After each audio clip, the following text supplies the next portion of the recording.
the Independent Electoral Commission. That you should note. That is the route he took, and that is the source of the crisis.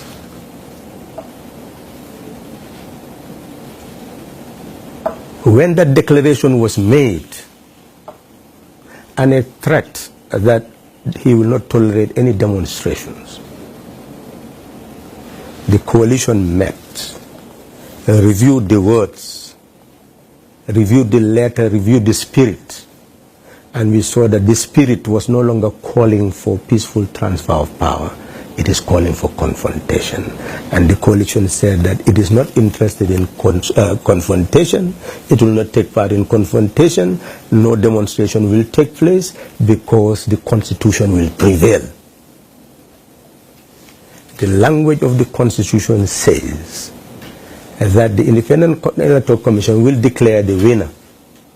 But since election takes place within 3 months before the end of the term of office of the incumbent, we read the Constitution well, got our legal advice properly, and knew that the incumbent is still effectively the President of the Republic of the Gambia until his 5-year expires. And that is in January 2017. So the President-elect made a declaration that he is declared elected by the competent body.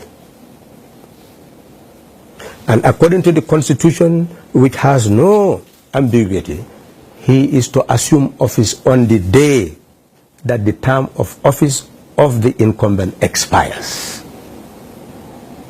That is the order and command of the Constitution.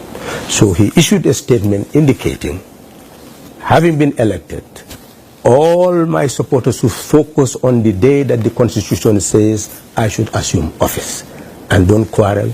If you see the soldiers in the street, know that the incumbent is still the President of the Republic of the Gambia. The institutions are under his control. He can order soldiers to go and be deployed anywhere. See them, go about your business.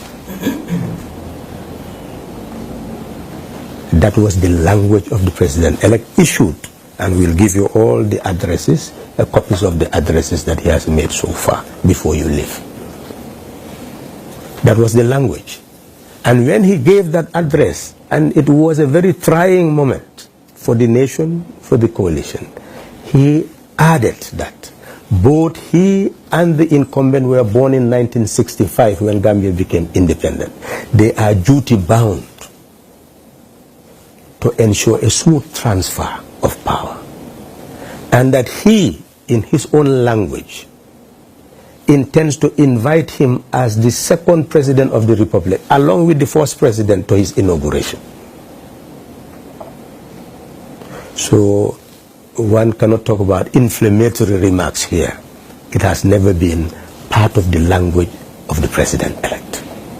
Not during the campaign period, not after the declaration of results, not after even the issue of unconstitutional statements. So in short, the address was tempered with maturity, reason, and constitutional authority. That was the position of the coalition. The next day, there was a reaction on TV, not from the incumbent, but from a source from his party, that they were going to court. Eventually, we heard that they have heard. That's hearsay to us, because President-elect is not part of those who were served. So we don't know anything about their court case because we are not party to it, we are not served. It seemed like the whole case is about the anomalies caused by the Independent Electoral Commission, which fits more into corrupt electoral practices, and you take people to court for abuse of their authority. We don't know how that links to election petition. We don't know. We don't know anything about it. We should not be quoted in any manner about their petition. We don't know anything about it. Zero knowledge, apart from hearsay. So consequently, the ECOWAS came And this is simply what they were told, that the Constitution of the Gambia empowers the Independent Electoral Commission to conduct elections and declare results, and that has happened. We went through a process of trying to have transition where we set up teams, and the teams would have met, look at the ministries, know their strategic plans, know their programs, know their projects, their action plans, their budget lines, the public corporation, the same thing, and then facilitate dossier being created to be handed over to the shadow cabinet to prepare to govern when he is inaugurated. That is the language of the coalition.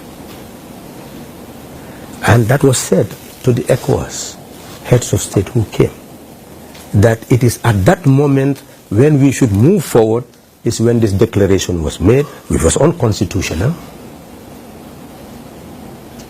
And we reacted to the unconstitutional declaration. And in terms of their court processes, we know nothing about it. And emphasized to him that the way we calm the supporters of the president-elect is to focus their mind on constitutionality, to tell them that the incumbent is the president, outgoing president, up to the end of his term, and on that day he is going to assume office, and therefore let everybody prepare for that inauguration. And as legal minds, starting a judicial process does not negate constitutional rights. So he still considers it as his constitutional right as president-elect to be ready for inauguration and prepare for that inauguration. That is the message to the ECOWAS. They gave advice that what has been done, they've heard that our supporters here and there had conflict. We said, yes, there could be skirmishes, and we heard about skirmishes, but we now establish a National Reconciliation Committee of the coalition.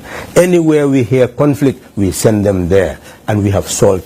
If you talk to the Inspector General of Police today, and you should do that before leaving, he will tell you that our National Reconciliation Committee had met him several times and had told him, if he hears any conflict anywhere, before he acts, let him inform us and our team will go there. And it's a mobile team. Any time of the night they will go, and they have been doing it. And we have solved all the problems that came to our notice amicably, without court action, without prosecution. We've been told of languages used. We said, well, maybe at the spur of the moment, everybody can say anything. But all those people who were accused of making those statements, we went back to them, they will say, we've been misquoted here and there. So we felt that we put our house in order, that statements are issued by the proper authorities. And those who have been uttering those statements had not been quoted of saying anything that threatens public peace, that threatens others. And here I will come to conclude. We believe it's an invention to talk about prosecuting the incumbent. The language of cyberspace, of the online media, etc., who has control over them? They insult anybody, they say anybody, because they are in different factions. Some will be your supporters, some will be your opponents, so they are likely to say anything. That's the way of the world today. But people must be fair in their comments. And this, the incumbent, I hope, is fair, in the sense that he will not say anything that the president-elect has said, had him say, or the spokesperson, or any authorized person, that threatens him. The first language in their communication was public. I congratulate you, my doors are open. You've had experience 22 years. I may have cause to come to knock at your doors to consult you. That was the language from the president-elect, recorded in public space. And I hope anytime you meet the incumbent, you will remind him of what we had said, what the president-elect had said. At the most critical moment, when he said he has nullified things and he had no power to do so, reaction could have been to attack. We are going to do something, something will happen. But there too will give you the address. We are all born in 1965. We should be committed to the supreme interest of our nation so that we can make history together. This has never happened. You will see it in the address. And that what I would want is to invite you as the second president of the Gambia with the first president to my inauguration as the third president of the Gambia. You will see it in the address. And through radio interviews, etc. Push to the hilt to say something about injustices that may have prevailed. He said, yes, justice is absolutely essential.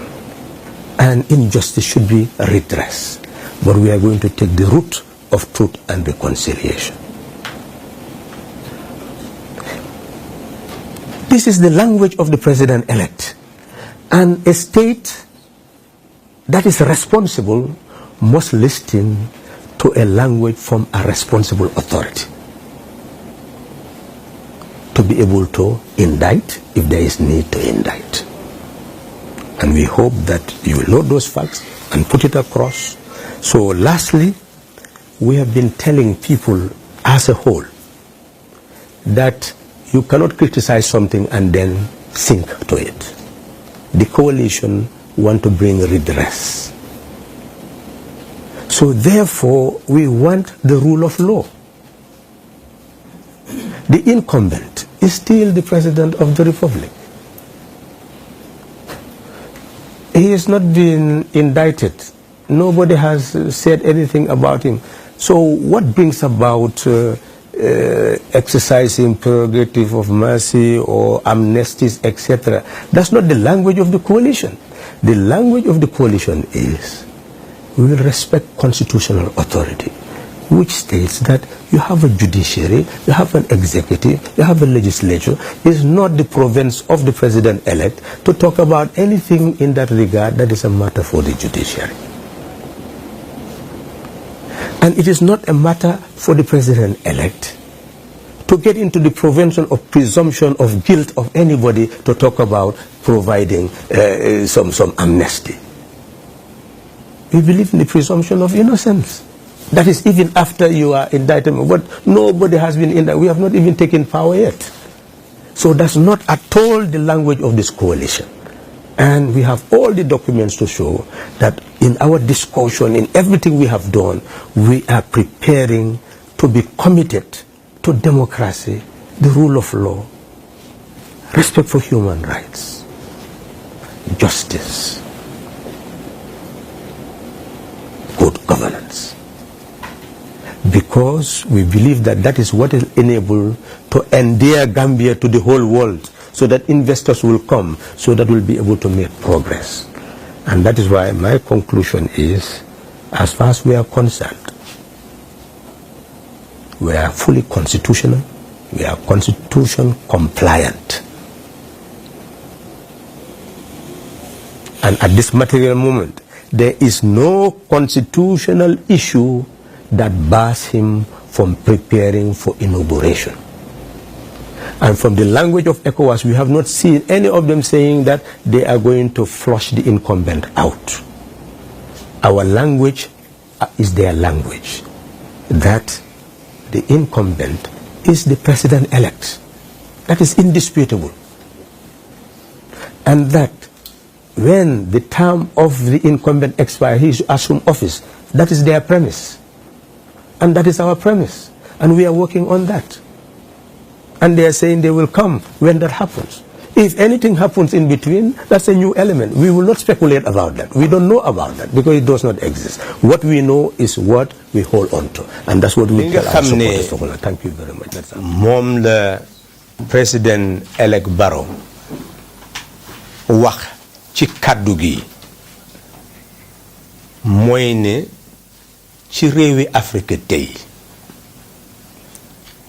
amul benn nguur boo xam ne bi mun nañoo dëggal nguur ga fekk